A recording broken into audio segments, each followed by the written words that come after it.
उत्तर बंगाल के 54 सीटों पर भाजपा का दावा। हल्दीबाड़ी से मनोज तिग्गा का ममता पर तुष्टीकरण हिंसा को लेकर डबल अटैक। देखिए खबर विस्तार से। हल्दीबाड़ी चाय बागान में चुनाव प्रचार के दौरान सांसद एवं मनोज तिग्गा ने पूरे पश्चिम बंगाल में सत्ता परिवर्तन के साथ उत्तर बंगाल की 54 सीटों पर भाजपा की बढ़त का बड़ा दाव करते हुए ममता बनर्जी सरकार पर तुष्टीकरण हिंसा और कानून व्यवस्था की विफलताओं को लेकर तीखा हमला बोला। तिग्गा ने कहा कि राज्य सरकार ने वर्षों तक तुष्टीकरण की राजनीति में जनता को उलझाए रखा, जबकि चाय बागान के श्रमिक उचित मजदूरी, पीएफ, ग्रेजुएटी, स्वास्थ्य और शिक्षा जैसी बुनियादी सुविधाओं से संघर्ष करती रही। उन्होंने आरोप लगाया कि यही कारण है कि आज उत्तर बंगाल में परिवर्तन की लहर तेज हो चुकी है। मुर्शिदाबाद की हिंसा, मूर्तिकार की हत्या और हमले और समुदाय विशेष के उग्र बयानों का जिक्र करते हुए तिग्गा ने कहा कि राज्य में अराजकता और भय का माहौल बन चुका है। उन्होंने इससे सरकार की विफलता बताते हुए कहा कि अब जनता जवाब के लिए तैयार है। तिग्गा ने दावा किया कि उत्तर बंगाल की 54 सीटें इस बार भाजपा के पक्ष में जा सकती है और चाय बागानों का श्रमिक वोट इस चुनाव में सत्ता परिवर्तन की दिशा तय करेगा। हल्दीबाड़ी से दिया गया यह संदेश साफ तौर पर भाजपा की आक्रामक चुनावी रणनीति का संकेत माना जा रहा है। मदारीहाट विधानसभा विधायक उम्मीदवार लक्ष्मण लिंबू के प्रचार में बीनागुड़ी अंचल पहुंचे थे सांसद मनोज तिग्गा, वहीं अपना यह बयान दिया। तो देखते रहिए एनआई द्वास न्यूज और अपने इलाके के महत्वपूर्ण खबरों से जुड़े रहिए। हल्दीबाड़ी चाय बागान में आए हुए हैं। मदारीहाट विधानसभा क्षेत्र का ये हिस्सा पड़ता है और आज चाय श्रमिकों से आप मिले। चाय श्रमिकों ने अपनी दुख भरी कहानी भी बताई और आप लोगों को समर्थन देने का आश्वासन भी देते दिखे। क्या कहना चाहेंगे चाय बागान को लेकर, इस उद्योग को लेकर, इसका भविष्य क्या है आने वाला दिन में? देखिए, उत्तर बंगाल का यदि प्रतिष्ठा कहें या फिर एकमात्र उद्योग चाय उद्योग है और 34-35 साल वामपंथियों ने जिस प्रकार से जूट उद्योग का माने समाप्त कर दिया, उसी प्रकार से वर्तमान ये शासक दल 34 साल में वामपंथियों ने भी चाय बागान को आईसीयू में ले जाने का काम किया। अब ये वर्तमान सरकार जो है कि अब ये आईसीयू से आने वाला नहीं है। ऐसी स्थिति में वर्तमान सरकार चाय बागान को पहुंचा दिया है। ये भी ठान लिया है कि जिस प्रकार से वामपंथियों ने जूट को समाप्त कर दिया, उसी तरह से टीएमसी सरकार चाय उद्योग को भी समाप्त करने पर तुली हुई है। और यहाँ पर हम लोगों ने अपनी माताओं से, काम करने वाली जो माताएं, उनसे हम लोगों ने बात की। उन्होंने दुख भरी कहानी बताया। यहाँ पर हम लोग काम करते हैं लेकिन हमारा पीएफ का पैसा जमा नहीं होता है, हमें सही रूप से हमें मेडिकल फैसिलिटी नहीं मिलता है, शिक्षा का सही व्यवस्था नहीं है, इसलिए परिवर्तन जरूरी है। तो उनका कहना है कि परिवर्तन होने से ही आने वाला समय में चाय का उद्योग बच सकता है।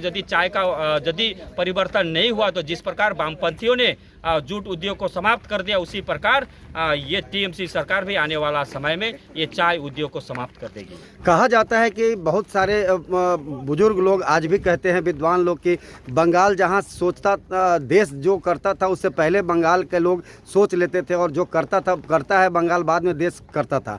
30% तक देश का जीडीपी पश्चिम बंगाल से होता था। आज इसकी स्थिति इतनी गंभीर समस्या क्यों हो गई? इन सरकारों ने जो इस तरह की स्थिति पे लाया है, इससे लेकर आपको क्या कहना है? देखिए, जिस समय नॉर्थ ईस्ट में जंगल था, उस समय यहाँ पर कलकत्ता यूनिवर्सिटी बना और शिक्षा का क्षेत्र में कहा जाए तो बंगाल सबसे आगे था और पूरा देश जो कल सोचता था वह बंगाल आज सोचता था। ऐसी स्थिति बंगाल में था और पूरा भारतवर्ष में बंगालियों को भद्र मानुष, इंटेलेक्चुअल, बुद्धिजीवी के नाम से पहचाना जाता था, जाना जाता था। लेकिन ये वर्तमान टीएमसी सरकार ने बंगाल में रहने वाले जो हम बंगाली हैं, इनका सारा देश में मान सम्मान डुबा दिया है। ये जो भ्रष्टाचार, तुष्टीकरण और जिस प्रकार से यहाँ से लोग पलायन कर रहे हैं, तो देखा जाए तो पूरा देश में ही ये बंगाल को इन्होंने बदनाम कर दिया, ये टीएमसी सरकार ने बदनाम कर दिया है। इसलिए हम चाहते हैं कि उनका सम्मान फिर से वापस आए और उनका मान प्रतिष्ठा फिर से बढ़े। ये हम ये कटिबद्ध ये करने के लिए, लेकिन जब तक परिवर्तन नहीं होता है तो यह काम करना काफ़ी कठिन है। यहाँ पर देखिए कि पहले कैसे बड़े बड़े नेता वहाँ पर रहते थे दिल्ली में और पूरा देश का प्रशासन चलाते थे, लेकिन आज यहाँ पर ममता बनर्जी की जो सरकार है, यह इनके मुख से यदि एक भी शब्द अच्छा निकले, ये दूसरे दल के लोगों को गाली गलौज छोड़ करके उनका पास कोई शब्द नहीं है। अरे आप बताइए ना कि आप 15 साल में क्या काम किया, क्या ये काम हमने किया और आने वाला समय में ये काम करना चाहते हैं, लेकिन उनका मुख से एक भी शब्द ऐसा नहीं निकला है कि हमने ये किया और आने वाला समय में हमारा विजन, हमारा दृष्टिकोण ये है। ये कभी आप नहीं पाएंगे। कभी इलेक्शन कमीशन को गाली देगी, कभी काला कोट पहनकर घुसपैठियों को बचाने के लिए वहाँ पर सुप्रीम कोर्ट में चली जाएगी। नाटक भाई, ये विभिन्न प्रकार का नाटक, लेकिन इस बार नाटक नहीं चलेगा। वो पैर टूटने वाला नाटक भी नहीं चलेगा और माथा फोड़ने वाला नाटक भी नहीं चलेगा। पश्चिम बंगाल के लोग ममता बनर्जी के नाटक को समझ चुके हैं। अब वो नाटक चलने वाला नहीं है। इस बार आने वाला ये समय, इस बार जनता उनको नाटक दिखाएगी कि किस प्रकार से यहाँ पर सत्ता का परिवर्तन होता है। वो नाटक करके इस बार जनता दिखाएगी कि हम चाहे तो क्या नहीं कर सकते हैं, वह इस बार दिखाएंगे। इसलिए उनका कोई सिक्का चलने वाला नहीं है। इस बार परिवर्तन तो निश्चित है।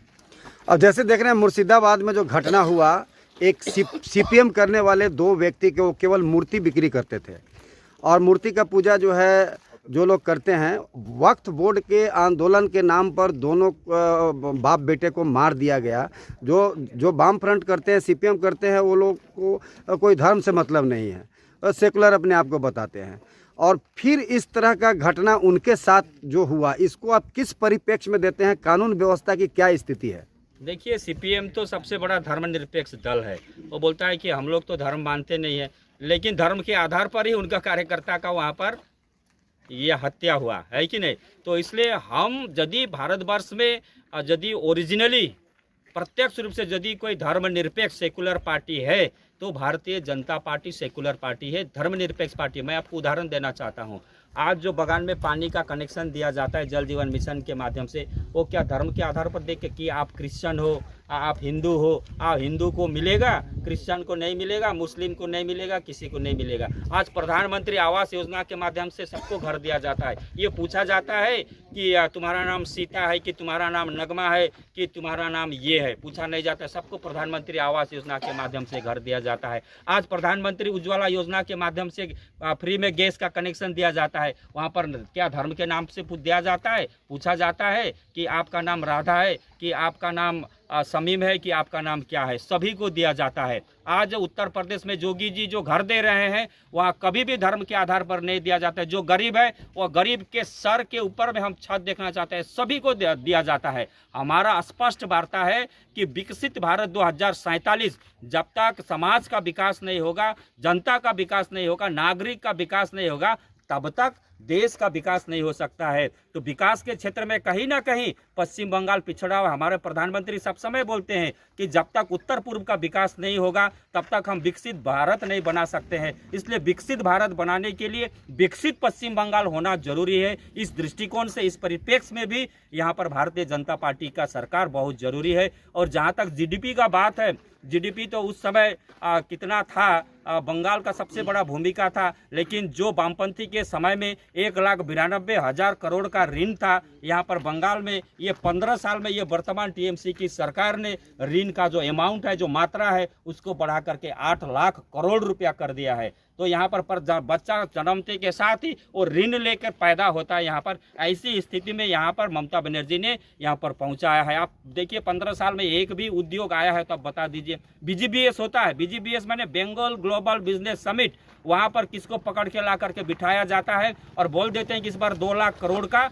निवेश आएगा। और 2 करोड़ का यदि 2 लाख करोड़ का निवेश आएगा तो आप श्वेत पत्र जारी कीजिए, कितना निवेश आया, कितना लोगों को उस उद्योग में आपको रोजगार मिला है, एक भी नहीं बताएं। आप बता दीजिए 15 साल में ममता बनर्जी ने ऐसा रिबन काटा है जहां पर लाखों युवक युवतियों का रोजगार हुआ। एक बता दीजिए, एक चीफ मिनिस्टर होते हुए कहां पर आधार कार्ड बन रहा है उसका फीता काटती है, कहां पर फेबर ब्लॉक का रास्ता बन रहा है उसका वो फीता काटती है। तो ये मुख्यमंत्री का काम है। 26,000 शिक्षकों का 26,000 शिक्षकों का नौकरी यहाँ पर चला गया। पश्चिम बंगाल में तो नौकरी आलू प्याज की तरह बाजार में बिक्री होता है। और इससे और असम्मान का माने बेइज्जती वाली बात क्या हो सकता है। भारतीय जनता पार्टी की सरकार आएगी। हम लोगों ने स्पष्ट रूप से बता दिया है कि हमारी सरकार बनने के 100 दिन के भीतर है, 100 दिन के भीतर जितना भी खाली पद है उसका एडवर्टाइजमेंट निकाल करके बेकार युवक युवती को उस जगह पर भरा जाएगा। और इस नौकरी की प्रतीक्षा करते करते 15 साल में जिनका उम्र निकल गया है उनको भी उसमें अप्लाई करने के लिए 5 साल के लिए उनका उम्र में छूट दिया जाएगा। ये हमारा घोषणा पत्र में है। और साथ ही साथ ये भी है कि हम सरकार बनने के 45 दिन के भीतर में सरकारी नौकरी करने वालों के लिए भी सुसंदेश है, हम सप्तम वेतन कमीशन देंगे। और जो डीए बाकी है हम केंद्रीय के स्तर पर हम यहाँ पर डीए देंगे। हमने जो भारतीय जनता पार्टी जो कहती है वो करके दिखाती है। हमने त्रिपुरा में वादा किया था, ये वादा हमने पूरा करके दिखाया। भारतीय जनता पार्टी जो बोलती है वो करके दिखाती है। हमने कहा था कि वो अयोध्या में जहाँ पर राम लला का जन्म हुआ है वहीं पर राम मंदिर बनेगा, हमने वो बना करके दिखाया। हमने कहा था कि हमारी सरकार आएगी और जो वहाँ पर एक देश एक निशान एक विधान हम कश्मीर में प्रतिष्ठा करके दिखाएंगे। हमारी सरकार आई और हम लोगों ने वहाँ से 370 धारा और 35 हटा करके वहाँ पर यदि गणतंत्र और तिरंगा झंडा उठाने का कोई काम किया है तो नरेंद्र मोदी की सरकार किया है। तो ये हमने करके दिखाया है, तो हम बंगाल में भी करके दिखाएंगे।